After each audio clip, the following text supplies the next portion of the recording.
Aujourd'hui, je vais vous apprendre à rendre vos photos Instagram encore mieux. Des fois, quand on prend une photo, la scène qui se déroule devant nous est pas exactement comme on voudrait, et donc ça mérite quelques petites modifications dans Photoshop. Concrètement, je vais vous apprendre comment passer de ça à ça, ou de ça à ça, en quelques dizaines de minutes avec Photoshop, ce qui va rendre vos photos bien meilleures. Concrètement, vous allez pouvoir passer votre Instagram au niveau supérieur. Et sans perdre plus de temps, on peut passer dans Photoshop. L'idée derrière ces montages Photoshop, c'est de rendre vos images un petit peu plus lisibles, d'améliorer la composition de vos photos, ou en tout cas de les rendre un petit peu plus remarquables parmi des millions de photos d'Instagram. Dans ce premier exemple, on va se débarrasser de la personne en arrière-plan, mais également étendre la zone colorée pour se débarrasser de cette barre noire sur le côté qui peut être un petit peu distrayante. Ça va aider à améliorer la composition et surtout la lisibilité de l'image, en mettant plus en valeur le sujet. Pour enlever quelque chose sur votre image, vous avez pas mal d'options. Vous pouvez dupliquer des éléments de l'image et les déformer comme je fais ici, mais également utiliser l'outil tampon. Si vous ne connaissez pas l'outil tampon, le principe c'est qu'en appuyant sur Alt, vous allez pouvoir sélectionner la zone à dupliquer, et puis ensuite ça marche un petit peu comme un outil pinceau, vous allez juste peindre et ça va dupliquer la zone que vous aurez sélectionnée.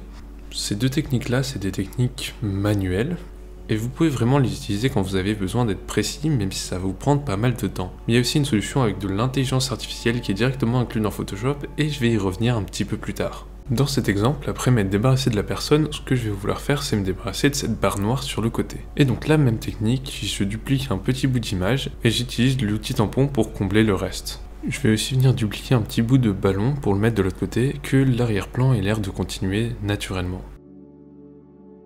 Et après ça, il y a encore un autre truc que vous pouvez venir faire pour mettre en valeur le sujet, c'est ajouter du flou d'arrière-plan. Comme vous pouvez le voir, l'arrière-plan est déjà assez flouté parce que c'était sur un objectif qui ouvre grand, mais on peut toujours l'accentuer pour détacher la silhouette encore plus. Et il est donc temps pour moi de vous parler d'outils avec intelligence artificielle, puisque j'en ai utilisé deux pour flouter cet arrière-plan. Tout d'abord, il me fallait isoler la silhouette pour qu'elle ne soit pas affectée par le flou. Donc j'ai cliqué sur sélectionner un sujet que vous pouvez trouver en haut quand vous sélectionnez par exemple l'outil baguette magique. Et là, l'intelligence artificielle va essayer de reconnaître dans votre image le sujet et de créer une sélection autour de ce dernier. Il y avait quelques petites erreurs que j'ai corrigées très vite fait avec l'outil lasso, mais globalement ça marche plutôt bien. Et une fois que j'ai isolé mon sujet sur un nouveau calque, ce que je vais vouloir faire, c'est mettre du flou sur l'arrière-plan. Mais là, il nous manque une étape. Parce que si vous appliquez le flou directement sur la photo originale, vous aurez un espèce de halo autour du sujet, puisque le sujet qui est présent sur la photo originale sera aussi flou. Et du coup il s'étendra un petit peu sur les bords. Donc ce que vous allez d'abord vouloir faire avant d'appliquer le flou, c'est enlever votre sujet de la photo que vous allez utiliser comme arrière-plan. Et c'est là que notre deuxième outil avec intelligence artificielle rentre en scène. J'ai utilisé quelque chose qui s'appelle remplir d'après le contenu. En fait vous allez juste vouloir faire une sélection autour de ce que vous voulez supprimer. En l'occurrence c'était la silhouette. Et ensuite l'intelligence artificielle va essayer de dupliquer ce qu'elle voit autour de ce sujet dans l'image pour pouvoir le supprimer de manière plutôt accurate. Et comme vous pouvez le voir, ça a plutôt bien marché. Et même si c'était pas parfait, de toute façon ça allait être caché par le sujet et puis ensuite flouté.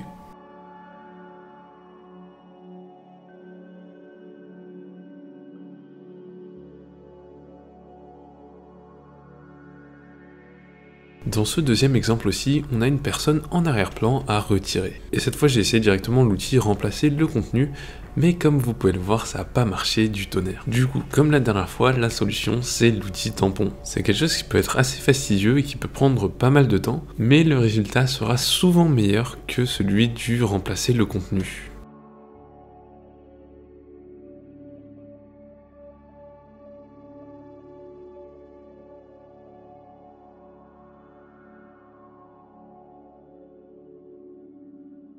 Après ça, je vais venir dupliquer le ballon qui est en haut pour le mettre devant notre sujet afin de rajouter un petit peu de profondeur. Donc là, c'est un petit peu de détourage et un petit peu d'outil tampon comme à chaque fois. Et après ça, il nous suffira de lui appliquer un effet de flou. Encore une fois, on va venir sélectionner le sujet avec un outil d'intelligence artificielle, mais je vous conseille quand même de vérifier la sélection et puis de la redéfinir dans les endroits où c'est pas forcément parfait. Après ça, on enlève le sujet de l'arrière-plan, et comme encore une fois, l'intelligence artificielle a pas fait un super taf, on finit le travail avec l'outil tampon, mais plutôt grossièrement puisque ça sera sûrement caché par le sujet. Après ça, vous allez pouvoir appliquer le flou à l'arrière-plan, et voilà, vous voyez que c'est plutôt simple et pourtant ça peut vraiment améliorer vos photos. Et voilà, c'est tout pour ce tutoriel, j'espère que ça aura pu vous être utile. Si c'est le cas, n'hésitez pas à me le dire dans les commentaires. Vous pouvez également lâcher un pouce bleu si la vidéo vous aura plu, et vous abonner à la chaîne et activer la cloche pour ne pas manquer les prochaines. On se retrouvera bientôt pour de nouvelles aventures. Salut!